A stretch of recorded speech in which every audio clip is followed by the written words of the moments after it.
Thank you, everybody. Thank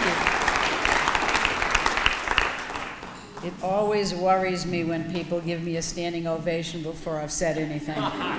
It is always downhill from there. Well, thank you very much. My job is to, first of all, digest wonderful food. Thank you very much for this great day. It's been fabulous. But my job is also not to send you off with indigestion. So we're going to try to pick this up a bit here. I'm going to be very honest with you about all the things I see going on in Washington. But I want to remind you that you live in a fabulous state, and it's up to you to dictate the future of that state. All right. Now, I will say I love to be here. I will also tell you that I have been the recipient of numerous letters from Governor Meade pointing out the ways in which I could better make decisions for his state in the West. But I have tremendous respect for him. He is a good man. I have met him on a number of occasions. He is anything if not thoughtful about the decisions he makes. And I see nothing less than that with the people that I see here tonight. So it is a great gift for me to be here with you, and it is a tremendous honor. So thank you for letting me be here. And when I say I love to be in Wyoming, I have to also admit I would love to be anywhere other than Washington, D.C. I'm sorry. I hope you love these wide open spaces, because I have never seen anything like it. I keep looking around waiting for the buildings to pop up. And really, congratulations on the 50th. It's been fun to be here with you, Gary, and all your team. You're wonderful people, and it's exciting. It is really just wonderful to hear all of what's been accomplished, and you see yourself setting your sights on 50 or 100 years from now. That's exactly how we have to think about things. If you've learned nothing about the last election and since then, it's that nothing is forever. If you think it's right, you got to work for it every single day of your life. And you've got to teach your children to carry on when you're gone. That's what it means. That's what people are about. That's what we do here. So I'm sorry, it never ends. And I did not know Tom Bell. I, in fact, wish I did. He sounds like he was an amazing person and so instrumental in bringing the council and everybody together. And I'm sorry that he's not here for the celebration, but my hope is that he is smiling down on all of you from even wider open spaces. I'm sure he has to be pleased. You know, you have some incredibly special resources here that I know you know are special, but you just have to keep your eye on them. They're heroes like Teddy Roosevelt and John Muir and Gordon Pinchot, who really successfully conspired way back in the olden days, right before the national parks were created.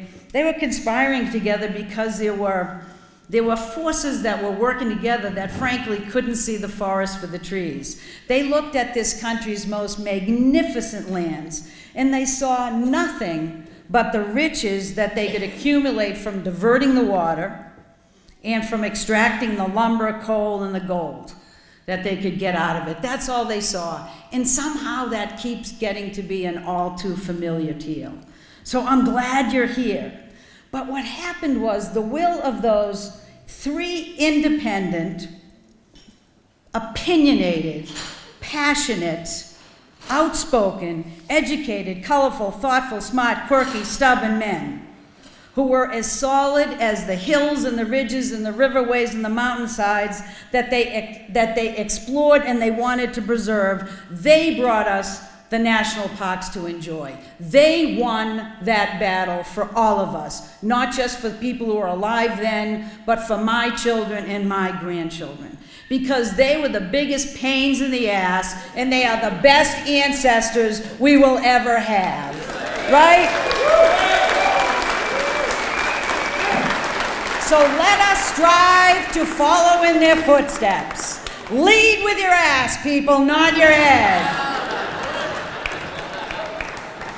You know, conservation and protection, it is a lifelong effort. It's something that you have to dedicate yourself to. It's really all about dreaming big and working hard.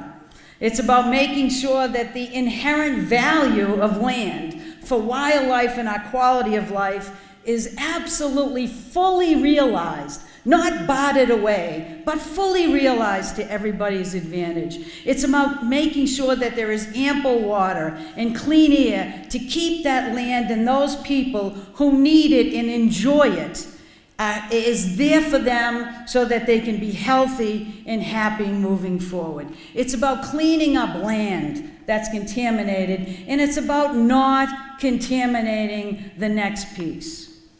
Today, with issues like sprawl and climate change, we have to commit ourselves again to conservation, to sustainable forestry and agriculture, and to other important efforts. We actually, at this point in time, have to really sit back and examine the very relationship between our species and the ecosystems and biodiversity that surround us. We have to understand how we can continue to make this planet our home. Natural resources will continue to thrive. The very question and challenge we're facing today is, will we be a species that are part of it? This is the importance of the challenge that we have today.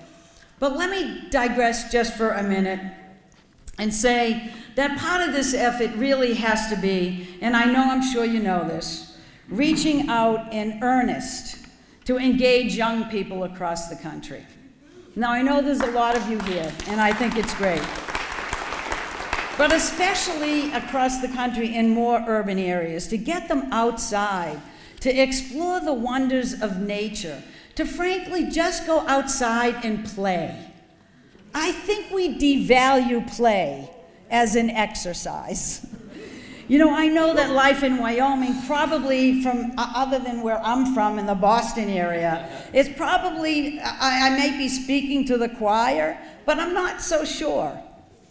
Because I know when I was a kid, all we did was hang out outside. And it's not the case anymore. Lots of people in this country don't experience the natural world. Well, when I grew up just outside the city of Boston, and if I had to be indoors, it was because I was being punished. That was it. And it was torture, right? Honestly, and I was punished a lot, it was torture a lot. You know, we didn't have big houses with 4 bedrooms. We had 7 kids in 3 bedrooms, all right? Your mother would get up if it was 7 o'clock. Why weren't you outside playing? It's 50 degrees below zero. Well, put your mittens on. This was my life, and I didn't squawk about it. I didn't want to be indoors. Who would want to be inside?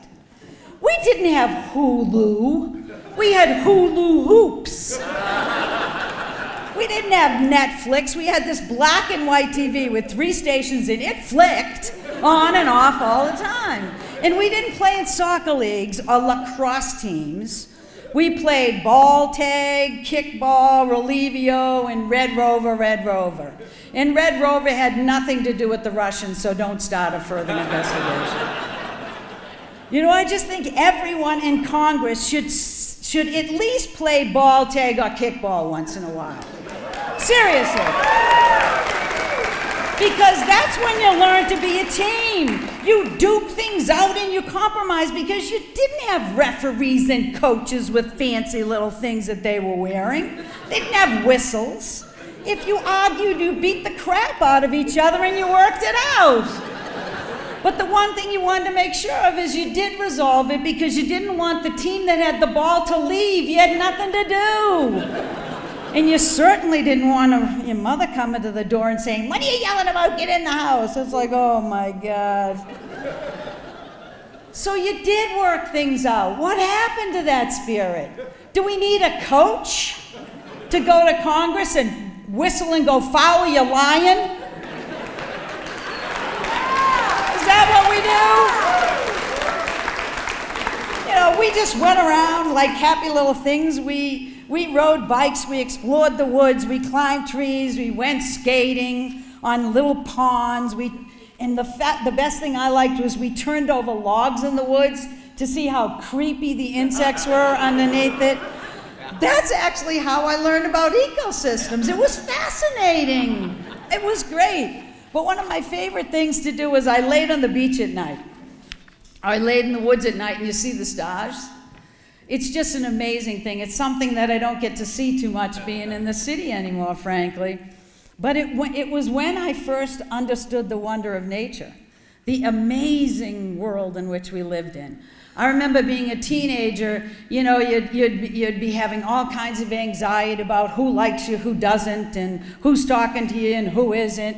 You're going to get a good grade coming up in your exam, and you'd lie down on the beach and you realized just how minuscule all these things were as you looked up there. It actually put life in perspective. I am terrified that kids now don't have any way to do that. It's all about what's right in front of them, the noise around them. And for lots of reasons, I know kids can't live the way that I used to live, and frankly, maybe they shouldn't. I don't know. My mother probably should have gone to DSS or something. We did have frostbite on a number of occasions. We all worked it out. I'm still walking. But spending time outdoors is not just critical for your physical health and the development of your cognitive and social skills, but it is how you become a steward of the environment. You know, show me a generation of adults who did not experience the wonders of nature firsthand when they were kids, and I will show you taxpayers and voters who will not care about the natural world and who will not invest in stewards of that world. They will not be the ones that stand up and say we need water and we need land that is healthy and vibrant.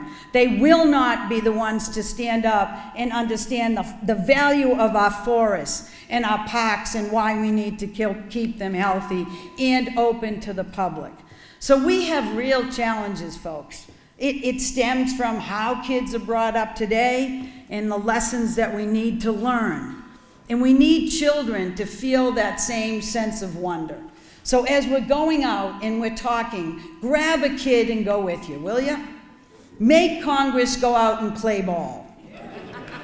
Make them do that. Because right now, for the first time in history, we are, as U.S. climate scientists said in their most recent assessment report on climate, we're conducting with the Earth's climate system. And we can't afford to fool around with our only home and the one in which we need to pass on to our children. You know, it's pretty clear right now that not everybody, and I'm trying to be kind here, so help me with it. It's pretty clear that not everybody wants to accept what science is telling us. And they also don't want to buy into the idea that it's really important to have a clean, healthy environment. You know, and I really worry the success that we have had so far, you and I and everyone that has worked on these issues, I worry that our ability to actually deliver clean, safe water for people to drink and fish and swim is actually hiding the fact that we need significant new investment in order to maintain the protections that we have had. And it worries me because we no longer have what I had in the 60s, where we had rivers burning and spewing smokestacks, so they have to sit down and get people's attention and explain to them what climate science is all about. And talk to politicians today who only worry about who's voting for them and knows that if they act on science, it's really not going to make a big difference instead of avoiding something 20 years from now. We need to do better than this. We as human beings shouldn't have to be hit in the face with the evidence of what it means to put our world in danger. We have to do better than this. And as you know, you have worked so hard in some special places that preventing a problem is never rewarded.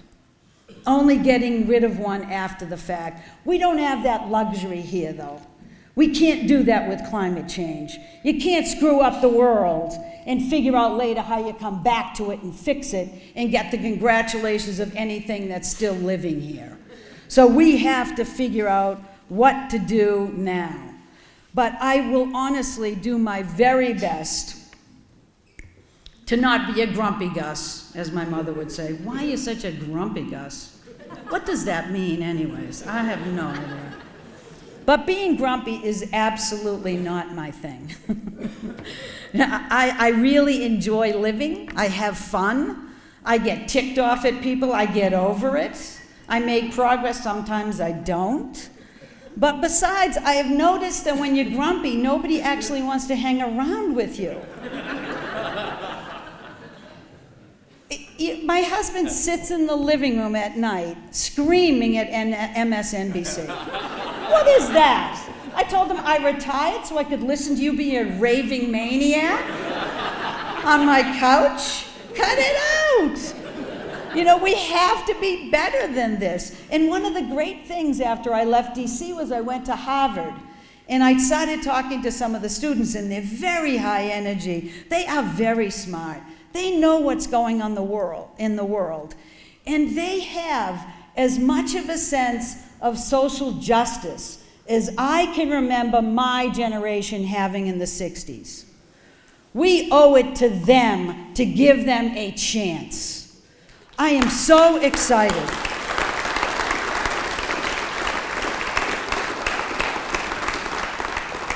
I've spent 37 years in public service, working at the state and local levels and at the federal level on environmental health issues. I've worked for one Democrat and I've worked for 5 Republican governors, including both Michael Dukakis, who appointed me, and Mitt Romney, okay? I know how to work with people.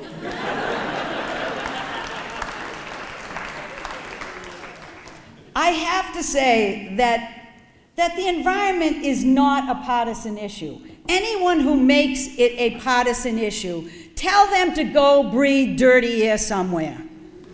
It is not partisan. We all care about this issue. And the partisanship that is going on in this country is a threat not only to our health and the environment, but it's a threat to democracy, it's a threat to science, and it seems to be at this point a threat to our very existence. I survived through transitions. Everybody has to do the same thing. We have shared values in this country. This is all that matters. This is why you have a federal government, not to be annoying to Western states, which I've been accused of. It's to actually make sure that the government protects our shared values. And that includes clean air, clean water, and land. And I knew always that despite the word environment in the title of every agency I have ever worked for, that I was actually working to protect public health. I was working for myself in a selfish way, my children in a selfish way, my grandchildren, and ancillary to that was all of your kids. You know, it's amazing. Everybody wants to breathe clean air, but there are folks right now that want to deny that it is clean. I don't really quite understand that. Nobody really wants to live near a Superfund site, but God help us if we have to pay to clean one up. You know, nobody wants to see toxic chemicals spewing out of the smokestacks, but why are we worried about having EPA or sufficient money for states to watch out for that so they make sure it doesn't happen? You know, today things are in an incredible flux. It's incredibly uncertain times. And frankly, I never thought I would see some things that I am seeing today.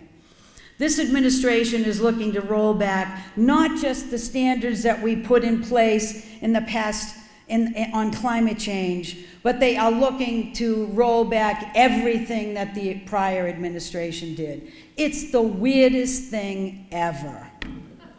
I've never seen it. I don't know if you've seen Christy Todd Whitman did an op-ed, who is a Republican administrator of EPA under George H.W. Bush. She wrote an incredible article. It's baffling. It's baffling to everybody They don't seem to have any path or vision forward. Their vision is to go back to basics. When was basics? Was it the Industrial Revolution? Was it pre-Industrial Revolution? Was it the Paleolithic era? When are we going back here? The president's budget actually proposed cuts to EPA of 41%. It was the most of any agency in the federal government. EPA is less than 1% of the federal budget. Less than 1%. What would you pay to have your kids live in a healthy planet? Well, it's just amazing to me. And they're even threatening to actually cut all of our regional offices in half, to take labs and take them out, to actually cut down the numbers at EPA to numbers that were back in the 1980s. They don't want our scientists, so they're going to cut 40% of the scientists out. It's just amazing. But what's even more amazing, and this will really, I think, bring something home, you know, they just took science off the EPA webpage. You know, if you wanted to learn stuff about climate change, you can't go there anymore unless you FOIA it. For even currently existing rules, it's not there. You know, if that doesn't say they're afraid of being wrong, I don't know what does.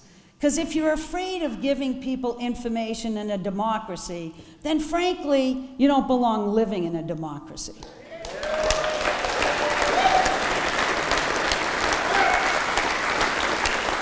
But here's for the positive part. It's not all that bad. It's not all that bad. Listen, EPA is a public health agency. It is about protecting ourselves and our children, not just for their health and safety, but for the future. So the administration is going to have a hell of a time to undo what I know are reasonable, science-based, legally solid rules that are in place to protect our common values.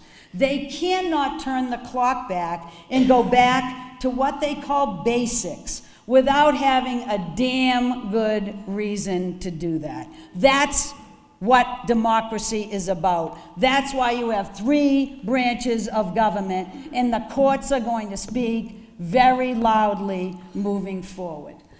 Look, I don't know what's with the current administration, but I will tell you that we live in the strongest economy in the world. And it is the strongest because it was built in a foundation of clean air, healthy land, clean water. It wasn't healthy in spite of it.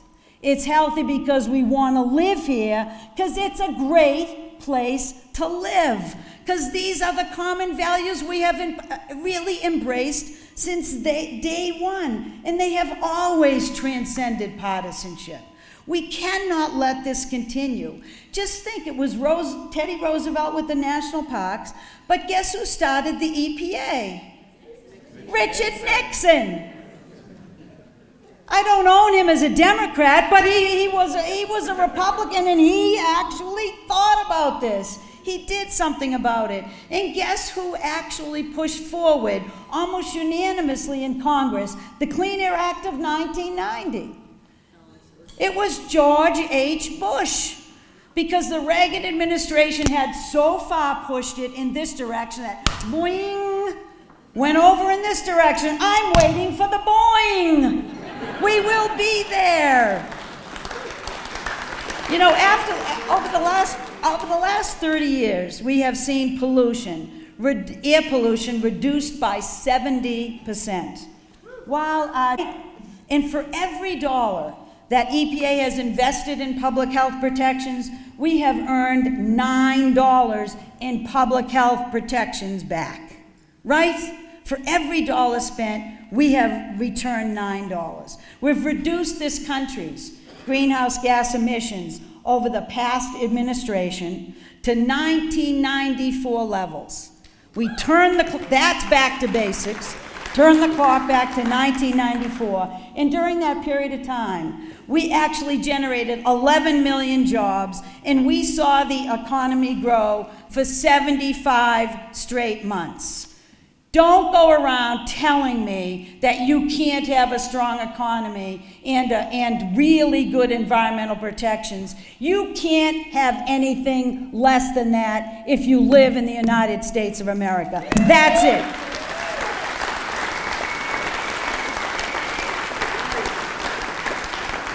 Just look at what happened with the car companies, right? They were going bankrupt in 2009, if you remember. And they weren't making any money. That's what happens when you're going bankrupt, I guess. But I'll let the business people explain this. So the president said, we'll bail you out, but let's sit down and talk about maybe you want to actually produce fuel economy, energy efficient vehicles. Vehicles that had good fuel economy that the people in the United States would actually want to buy. And then maybe you'll be able to pay back all the money that the federal government just gave you. So we worked really hard with them. Everybody agreed. The auto companies, UAW, everybody was at the table, and we actually came to an agreement on really good fuel economy and greenhouse gas standards. So we could tackle greenhouse gases in a way that it deserved to be tackled seriously and with urgency. And guess what? Everybody stood and celebrated that. We did it again. Everybody stood and celebrated that a second time. We regulated trucks, big vehicles. Everybody celebrated that again. And the minute you had a new president in the White House, one of the lobbying entities of the car industry went and said, let's rethink all this. Well, it was just like a kid on his birthday saying, your mother gives you a piece of cake, they say, can I have the whole cake? Well, they never expect anyone to say yes. Well, this guy did. Sure, we'll rethink the whole thing. Well, guess what? The auto company's ballistic. There is no certainty in their world anymore. They need 11 years in order to decide how to do a model year. So now a lot of the car companies are actually working with advocates to say, don't change anything, don't change anything. Well, get smart as a kid and get a better lobbying group, for crying out loud. Do you know that Tesla, their assets are worth more than General Motors, and they're actually worth more than Ford? These companies need to get with the program. I was just watching a video of the CEO from General Motors speaking to a group in China to convince them that they should not ban or outlaw the use of internal combustion engines. The world has changed, folks. Get with the program. China has the largest electric car company in the world. The transportation sector is changing, whether this president likes it or the CEO of General Motors.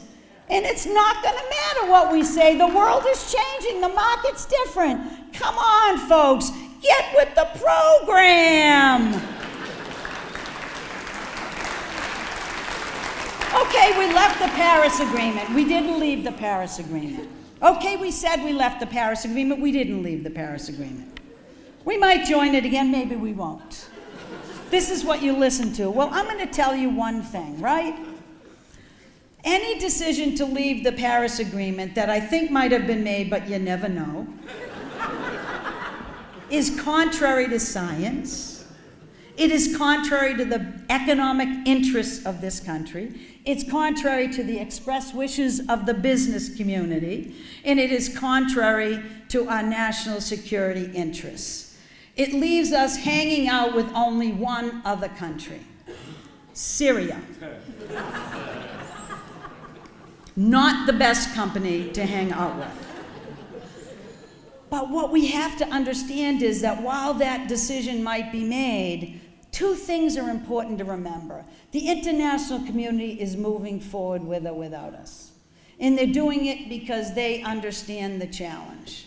They get the threat, but also because they know what President Obama kept saying over and over. The country that wins on clean energy is going to be the strongest economy in the world. The only thing we did was cede that to China. We have to take that back. So when people come up to me and they say, this is for like the first 3 or 4 months, even now actually, people come up to me who see me on the streets that I haven't seen for a while, and you know what they say to me? Oh, Gina, how are you? Do I look pitiful or what? I'm like, I'm good. I have 3 adult children. I'm home. My kids seem to be fine, and none of them are called the Clean Water Rule or the Clean Power Plan. So get over yourself. Life goes on. Change happens, and it'll change again. We have to be strong. We have to be positive. We have to understand that even if the Clean Power Plan goes away tomorrow, and it won't, because there's going to be a court fight until well after this administration is gone, as every other rollback is, and we're going to win. We're going to win. But even if it did, so many states are already at levels that we were expecting them to be in 2022. Because guess what? It's the economy, stupid. Don't you love saying that? I used to hate that, so I'm going to say it every time I get. Because clean energy is marketable in the United States of America. It is winning. Coal can't compete. Get over it. No one's going to change that. We have a clean energy economy today. It's going to get cleaner as we move forward. So that's the end of the game. I tell you, I am going to stop by saying that while I'm grumpy about what's going on in Washington, because to me, it's a waste of energy and time. It is giving young people reason to wonder what the values are in this country, what we really believe in, when you actually see the rhetoric come out of Washington. And I will tell you that it disturbs me the way that you can't now decipher fact from fiction so many times unless you've worked there for a while and you know who to call. That's not the United States of America. That's not the country I was brought up in, and I am not going to be I'm not going to let it be the country that I pass away in. I am staying here. It is going to pick up itself. We are going to own it. We are going to work for it, just like you've worked for everything else in your life. As my dad always said to me, Gina, all you got to do is fight the good fight. I have been fighting that all my life, and I will fight it until the day I die. And I look around today, and I know that I see similar kindred spirits. We lose a battle. We don't lose the war. We just keep fighting it every time because it's what we do. It's how we work in the United States. It's how we ride. And when my dad always got mad at me when I was whining about something, he would just say, all right, stop it. Just pull up your big girl pants and do something. Well, so my final words to you is this. Pull up your big girl pants, your big boy pants, your gender neutral pants, and fight for what's right. Fight for our country, our democracy, our American way of life. Thank you for everything you've done.